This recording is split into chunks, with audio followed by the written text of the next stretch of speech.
Hello and welcome to South Asia Chat, brought to you by the Institute of South Asian Studies at the National University of Singapore. I'm your host, Ronojoy Sen, Senior Research Fellow at the Institute. On May 13th, the results of the Assembly elections in Karnataka were announced. The Congress won a comfortable majority with 135 seats, whereas the incumbent BJP was a distant second with 66 seats. The Janata Dal secular, or JDS, was reduced to only 19 seats. While it was widely expected that the Congress would win the most number of seats, the party's strong majority has come as a surprise to some. The Congress not only won a clear mandate, but also increased its vote share to 43%, the best performance by a party since 1989. To discuss the election results and its implications, we have with us Chandan Gowda. Chandan Gowda is the Ramakrishna Hegde Chair Professor of Decentralization and Development at the Institute for Social and Economic Change, Bengaluru. He has a PhD in Sociology from the University of Michigan at Ann Arbor. He has held several prestigious fellowships, including a visiting fellowship to the Washington Institute for International Studies at Brown University. He has varied research interests, including social theory, development studies, caste, Indian normative traditions, and Kannada literature and cinema. He has authored several books and articles, as well as translated works from Kannada to English. Thank you, Chandan, for joining us today. Thank you for inviting me on, Ronojoy. So without further ado, we'll plunge into the questions. So the first one is the fairly sort of obvious one. Why do you think the Congress did better than anticipated, although there were a couple of exit polls that did predict the margin of victory?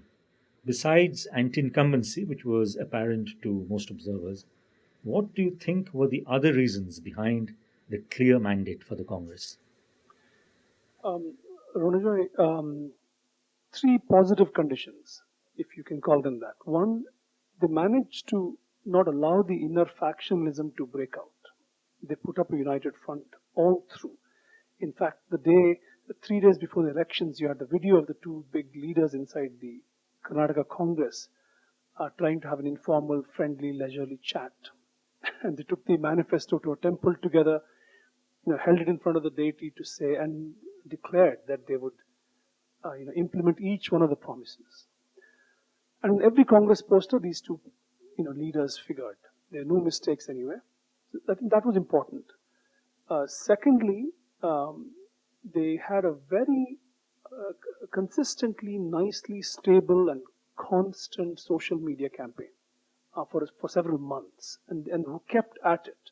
So the anti-incumbency mood was maintained by the social media team to an extent. The anti-incumbency being essentially about the corruption of the government. Everything else took second place, although surveys talked about unemployment and price rises being uppermost on voters' minds. But the campaign was essentially focused on this being, a hugely corrupt government. The 40% government was something that just took on a life of its own and stuck. Thirdly, the Congress did not wait until the release of its manifesto, which happened fairly close to the election date, to make public its 5 poll promises. And they were very clearly spelled out.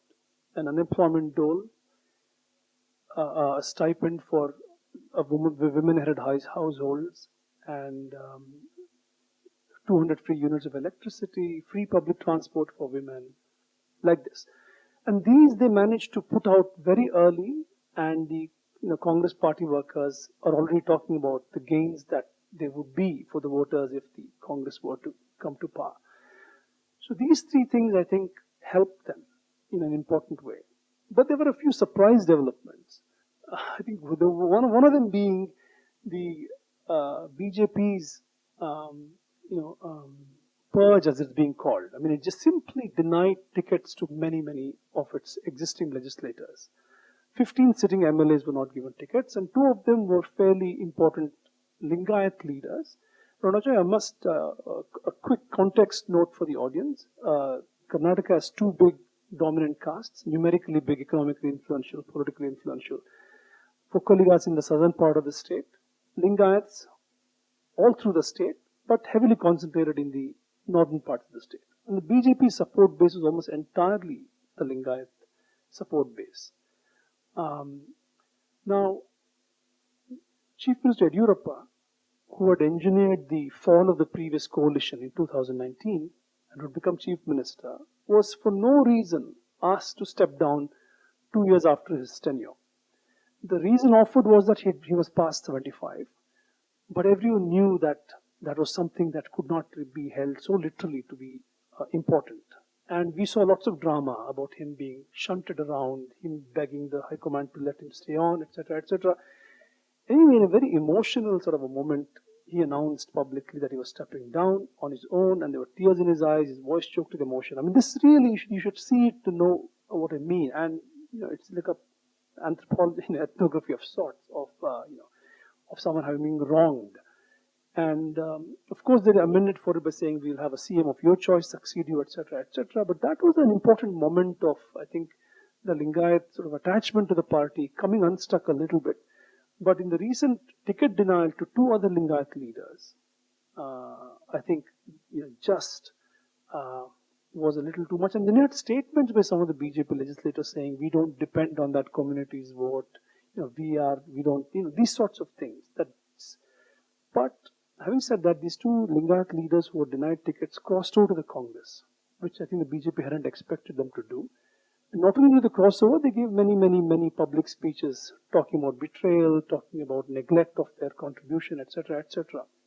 But still, as far as the election observers are concerned, it simply wasn't clear if these acts in themselves would mean the Lingayat vote moving away from the BJP. The Lokniti survey still says 65% of them are with the BJP. But I think psychological sort of detachment is an important thing in itself, regardless of how they end up voting.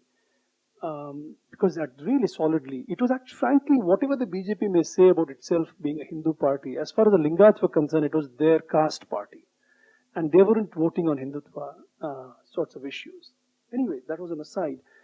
But the election results show the Congress has gained heavily across the state.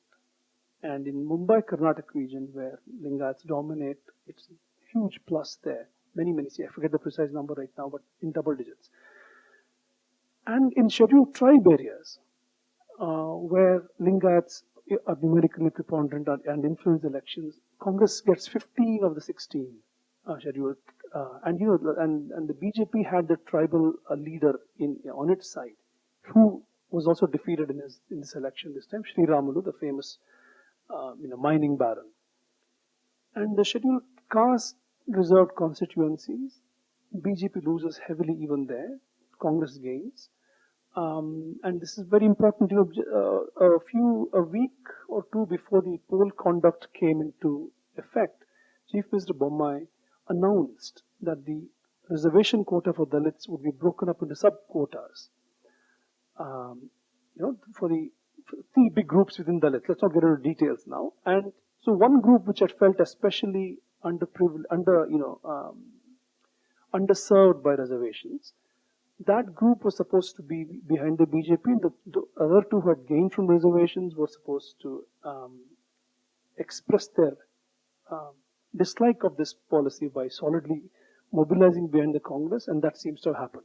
And as you know, soon after Yediyurappa stepped down, Yediyurappa was someone who was a BJP chief minister who did not speak communal talk, who didn't do that kind of talk. So Bommai comes, and very soon we hear all the news that you've also heard of, banning the hijab and trying to ban halal meat and the azan being a problem, and these sorts of things simply took over the media scape, and this harassment of random harassment of Muslims here and there.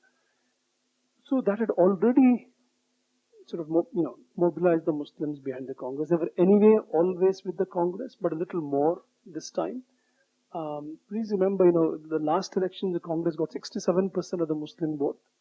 This time it's, I think, 70, crossed 70 a little bit. Right. I think the Lokniti CSTS survey says maybe a little over 70. Little over 70, right? So which means what?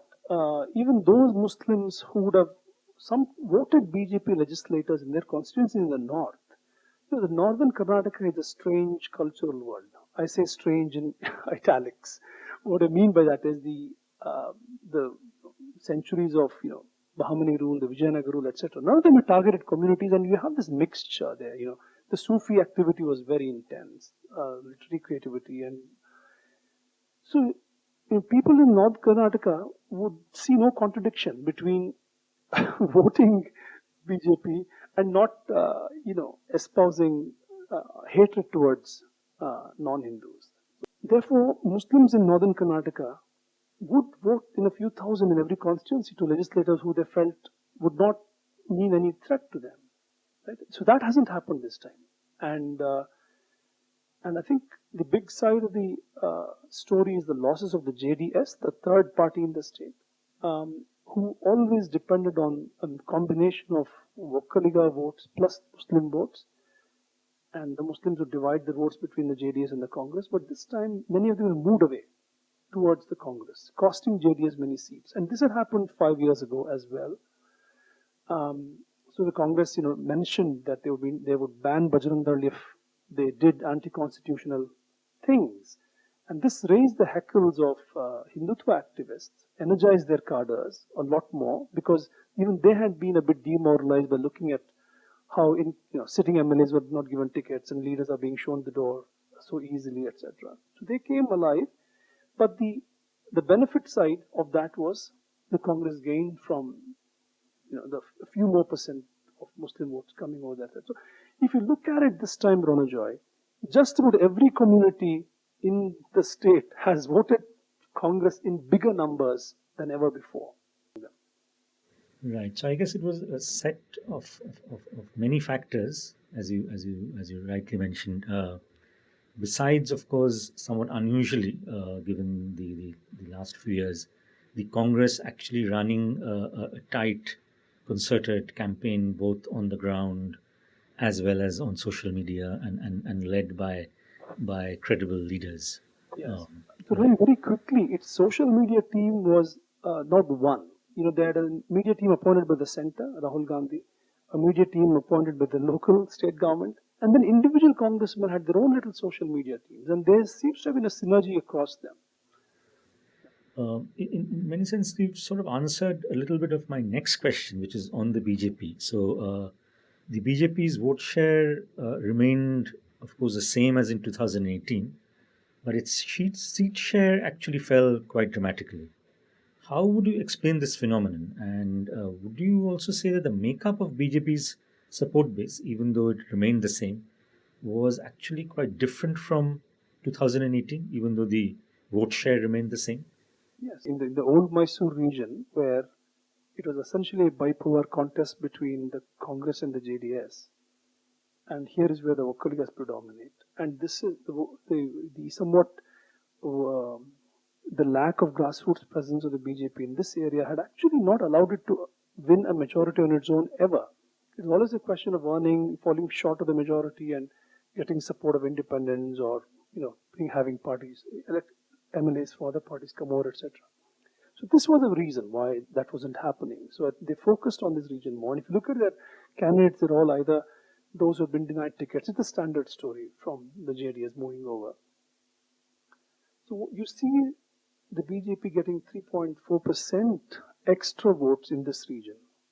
And that's almost, and the Congress also gained 6.5 more. And if you look at the loss of the JDS in this region, it's fallen by 9.5. So the JDS's losses have been apportioned across the Congress and the BJP.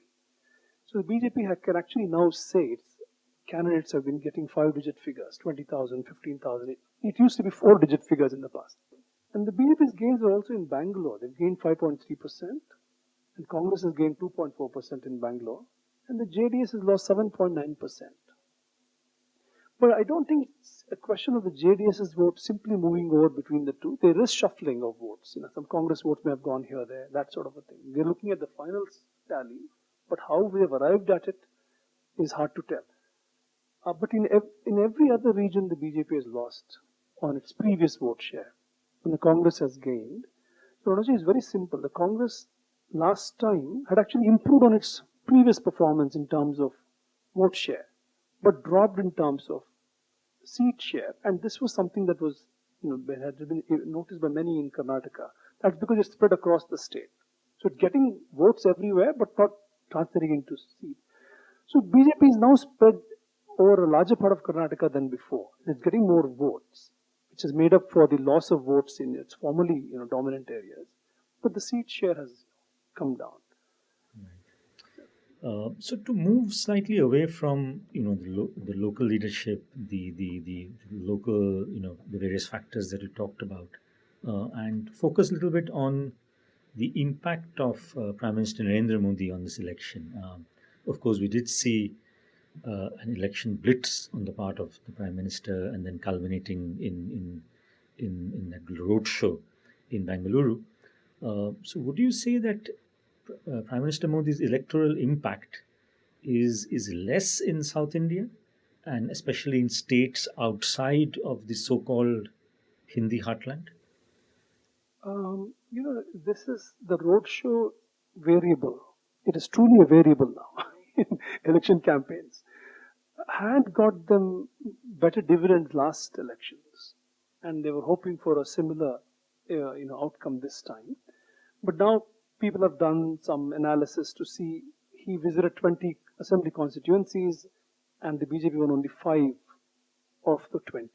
And they're reducing that, then it not have meant very much in terms of swinging votes in favor of the BJP. But it would have energized the cadres everywhere. These are not local events anymore, as you know. A Bangalore roadshow is an all India roadshow. Every TV channel is giving it high media coverage. The kind of media coverage that no other leader or party person gets. So there was that. But it definitely, I don't think it's done very much. But people do think that the increased votes in the old Mysore region, which hasn't translated into victories, but may have been due to the roadshow. But these are, the kinds of observations of people on the ground, observers, But, we can't quite be fully certain. And the other question, Ronojoy, whether its popularity in South India is not as much as it is in the North, you'll have to break it up. I think the cities, continue to be excited by him.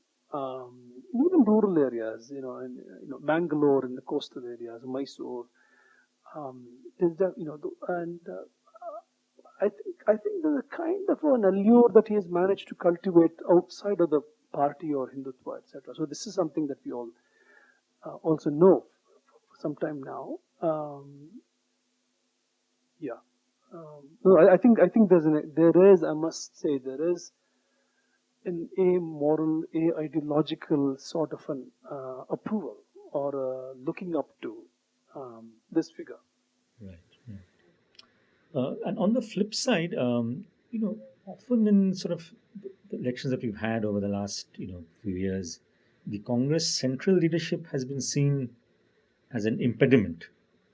But in this election, there's been some talk that Rahul Gandhi's he did campaign along with Sonia Gandhi and other central leaders, but also this election came on the heels of his Bharat Jodo Yatra. So would you say that had an impact, any kind of impact on the electoral verdict? Again, just like people are evaluating the effects of Modi's roadshow, there have been attempt to attribute the Congress's success to the Bharat Jodo Yatra's influence. And they will tell you that 15 of the 20 assembly segments where he did the Yatra, the Congress has won. I don't know if the Yatra was planned along those routes where, the Congress, actually I must say it's taken away seats from the JDS and the BJP in all these 20 constituencies. But I distinctly remember the Jodo Yatra came for almost 3 weeks. There was enthusiasm, the cadres were energized, and there was a sense of, getting together electorally, etc. But soon after it moved out of the state, a couple of weeks later, I could tell the energy had fizzled out. And the election that started now was a different thing altogether. So this sort of connection and these correlations that people are making, I don't know how determining this may have been. I think it's probably a loose thing, I would think. Because I remember Congress leaders saying that that momentum didn't stay. We should have let it linger and for enough to last into the election campaign time, etc. Because it had clearly gone by then. Other issues had taken over. So finally, what do you think is likely to be the impact of the assembly polls on next year's general election in Karnataka? And do you think the Karnataka verdict, which was very encouraging for the Congress, will have any bearing on national politics in the coming state elections in states like Rajasthan, Madhya Pradesh, and Chhattisgarh?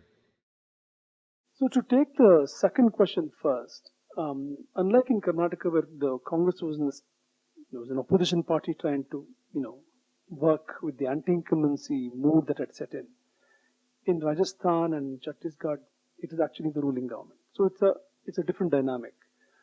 Madhya Pradesh, of course, it is an opposition party. But what I think will definitely, the first three positives that I mentioned, regardless of how they're starting out or from where, will stand them in good stead. If you saw the campaign in Himachal Pradesh, one of the things that has helped them is that they targeted the senior citizen population. Again, these sort of welfarist promises are being announced well in advance and making sure that they reach everyone, and that mattering decisively in how the voters favored them in the election. That is something that they will need to do even there. It has to be customized, of course, to local state realities.